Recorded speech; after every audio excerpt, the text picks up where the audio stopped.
Change can be difficult for kids, but fortunately, some of our radio hosts have some good advice to help.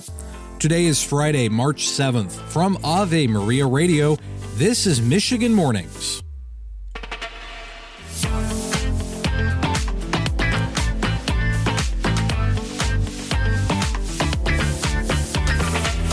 Good morning from Ishpeming. I'm Matthew Handley. Today is the memorial of Saints Perpetua and Felicity. Let's begin with the news. Pope Francis remains in Rome's Gemelli Hospital, and the Holy See press office says his health remains stable and has no significant changes. Yesterday, the Pope provided an audio message that was shared at the Rosary for him at St. Peter's Square, thanking those there for their prayers. The attorney for Jennifer Crumbley has filed a 178-page motion seeking to get Oakland County prosecutor Karen McDonald removed from the case against Jennifer, her husband, and their son. Michael Desi says McDonald crossed the line in the case. Using taxpayer-funded public relations firms that were hired in secret by the prosecutor's office. And they hired the first one of those within hours of the shooting. She and James Crumbley are serving prison time after they were both convicted of 4 counts of involuntary manslaughter, and their son Ethan is serving the rest of his life in prison for killing 4 other teenagers and injuring 7 others at Oxford High School in November 2021. Crumbley's attorney said in the motion that McDonald suppressed secret agreements with 2 witnesses and hired public relations firms to conduct a smear campaign against the couple to sway public opinion. Oakland County prosecutor Karen McDonald responded.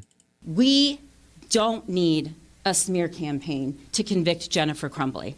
Her actions convicted Jennifer Crumbley, and to top it all off, she then testifies she wouldn't change a thing. Assistant Prosecutor Mark Keast filed a response to the motion yesterday and said that it is, quote, not a proper purpose under the court rules, and defense counsels should be sanctioned. In Monroe County, Marshella Chidester was found guilty of 2 counts of second-degree murder after driving drunk into the Swan Boat Club, killing 2 children and injuring 12 others at a birthday party last year. The jury deliberated for less than 2 hours before reaching the verdict. Chidester's blood alcohol level was 0.18, more than twice the legal limit, and surveillance footage showed her drinking before the incident. Chidester faces up to life in prison with sentencing scheduled for May 15, and her attorney has indicated plans to appeal. The Great Lakes Water Authority says repairs to a water main that burst on February 17th have been completed. The Detroit Water and Sewage Department also finished repair to a main that was damaged. Required water testing is expected to be completed by the end of next week. DTE Energy is scheduled to repair a gas line damaged by the incident as well. The city says it will take at least another 5 weeks to clean residents' basements and move families back home. This is Michigan Mornings on Ave Maria Radio. Now this.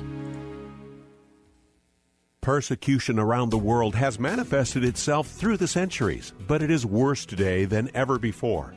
Aid to the Church in Need and its donors have been there to help since 1947, never abandoning the church or her most vulnerable children.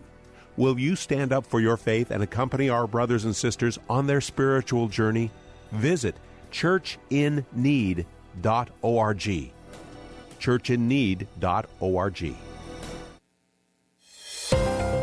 We're going to have some of that icky rain snow mix in Detroit this afternoon. Our high will be 41. Tonight, that continues to about 8 p.m.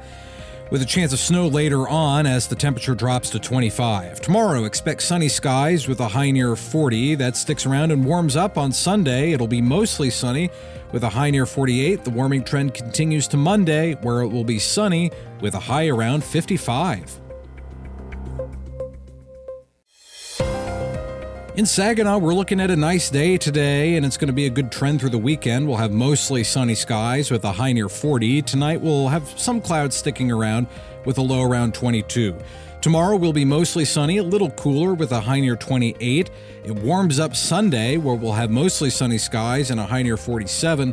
Monday, that warming trend continues. Expect sunny skies with temperatures near 55.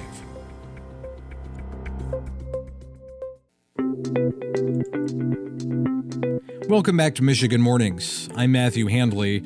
Change can be difficult for children, especially for single parents, and especially if those single parents get remarried. A caller called into More to Life with Dr. Greg and Lisa Popcak looking for advice to help his 9-year-old son. Here's the answer they provided him.